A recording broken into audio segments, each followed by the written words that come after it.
है ना, बस्ती का अधिवास का वर्गीकरण।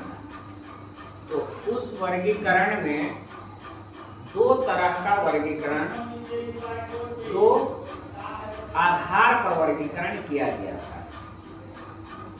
दो आधार पे, वो आधार क्या है? वो आधार क्या था? पहला आधार था व्यवसाय। व्यवसाय था कि व्यवसाय के आधार पर बस्ती का वर्गीकरण। फिर दूसरा आधार था जनसंख्या के आधार पर। जनसंख्या के आधार पर बस्ती का, अधिवास का दो प्रकार में वर्गीकरण किया गया। ठीक है, वो दो प्रकार क्या था? ग्रामीण बस्ती और नगरीय बस्ती। ठीक है, तो दो आधार हुआ और दो प्रकार हुआ।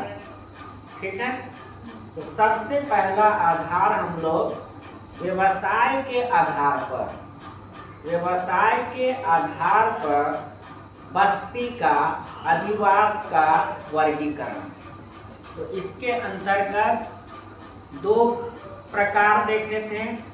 पहला ग्रामीण अधिवास और दूसरा नगरीय अधिवास, है ना। अब इसमें देखे थे कि व्यवसाय के आधार पे, व्यवसाय के आधार पे किस बस्ती को ग्रामीण में रखा जाएगा और किस बस्ती को नगर में रखा जाएगा। तो उसमें हम लोग देखे थे सबसे पहले ग्रामीण बस्ती, है ना, ग्रामीण बस्ती।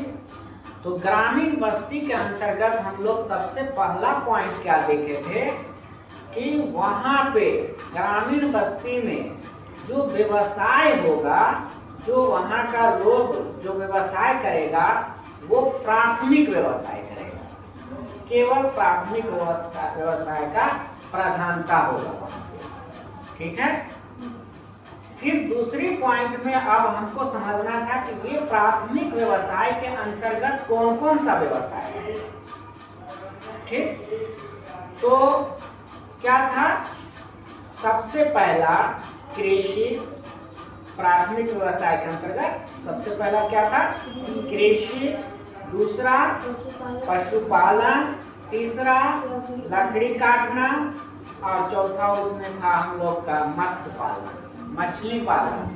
मछली पालन को मत्स्य पालन कहा जाता है। तो इस तरह के व्यवसाय जिन बस्तियों में की जाती है उन बस्तियों को ग्रामीण बस्ती के अंतर्गत रखा जाता है। ठीक है, इसके पश्चात एक जो प्रमुख प्रधान व्यवसाय होगा ग्रामीण बस्ती का, वो कृषिगत व्यवसाय, मतलब कृषि या कृषि से संबंधित। ठीक है, प्रधान कृषि होगा। ठीक, उसके पश्चात हम लोग देखे थे व्यवसाय के आधार पे नगर। ठीक है, दूसरा क्या था? नगर था। तो कौन सा व्यवसाय, ठीक है, अधिवास में होगा जिसके आधार पे हम उस बस्ती को नगरीय बस्ती कहेंगे। ठीक है, ग्रामीण का समझ लिए। तो अब हम बतलाए थे कि ग्रामीण को याद रखेंगे तो नगरीय याद हो जाएगा, क्योंकि उसके अपोजिट है, ग्रामीण के अपोजिट है नगरीय। तो ग्रामीण में हम देखे थे कि प्राइमरी व्यवसाय था, प्राथमिक व्यवसाय था ना। लेकिन इधर क्या है? शहरी में, नगरीय में द्वितीयक व्यवसाय और तृतीयक व्यवसाय, द्वितीयक व्यवसाय और तृतीयक व्यवसाय। प्राथमिक व्यवसाय ना के बराबर होगा।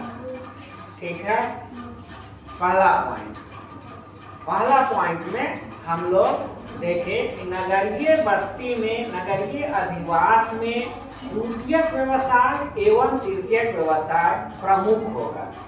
ठीक है, दूसरा पॉइंट हम लोग देखे थे कि गैर कृषि लोग गैर कृषि कार्य में लगे होते हैं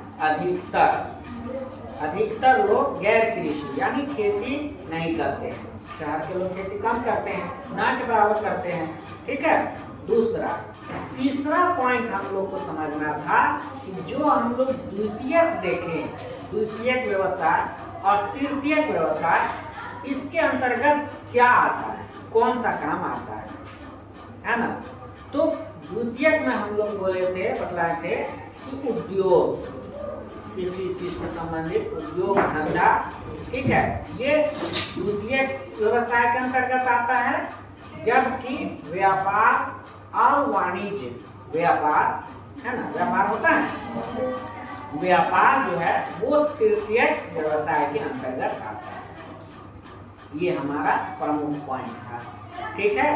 व्यवसाय के आधार पे ये हमारा हुआ। दूसरा आधार क्या था? दूसरा आधार, पहला आधार व्यवसाय था, दूसरा आधार जनसंख्या के आधार। अब जनसंख्या के आधार पर किस तरह से हम वर्गीकरण करेंगे, ग्रामीण का और नगरीय का, ये उससे भी आसान है। इसमें क्या है, इसमें हमको मुख्य रूप से दो बातें याद रखनी है। पहला कि 5000 का आबादी, जिस क्षेत्र का, जिस बस्ती की आबादी 5000 से कम होगा, ठीक है, वो ग्रामीण बस्ती के अंतर्गत रखा जाएगा। ठीक है। और इसी के अपोजिट जब हम नगरीय में जाएंगे तो क्या हो जाएगा, 5000 से अधिक, 5000 या 5000 से अधिक, वैसी बस्ती जिसकी आबादी, जिसकी जनसंख्या 5000 या 5000 से अधिक होगी, वैसी बस्ती को हम लोग नगरीय बस्ती के अंतर्गत रखेंगे। ठीक है। दूसरा पॉइंट क्या देखे थे? दूसरा पॉइंट था कि नगरीय बस्ती की